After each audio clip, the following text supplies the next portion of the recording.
We're going to talk about that shortly, but first, let's talk about Rege Riley and exactly who Rege Riley is. So, Army veteran, where you from, when'd you join, what'd you do while you were in? I was in 1970 to 74, stationed right in Gaithersburg, Maryland the whole time at a Nike site.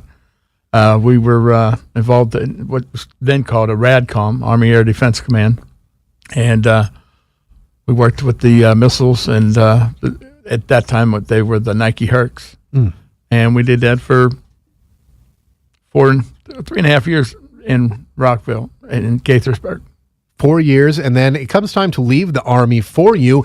What do you remember about that time in your life? I know it's a different era. There weren't all the programs that we have for veterans today, for the soldiers, sailors, airmen, Marines leaving the service. What do you remember about your time when it was time to leave? Well, about a week before I left, my buddy and I from West Virginia, we were talking about what we were going to do. He was going to go into stock car racing, and I was going to go into broadcasting. Oh, wow. And I went out, we got ETS'd out on July 11th of 74, and applied for school at Columbia School of Broadcasting in Pittsburgh.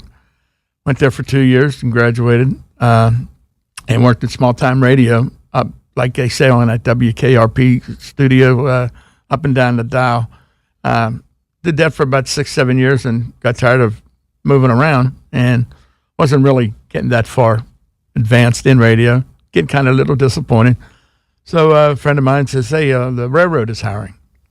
So I says, well, let's go down and see.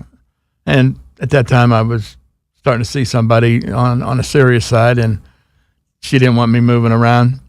And she had a good career with the telephone company then. So went down to the railroad, and I got hired, and my buddy didn't. Oh, wow. But 37 years later, I retired from the railroad as a maintenance way foreman.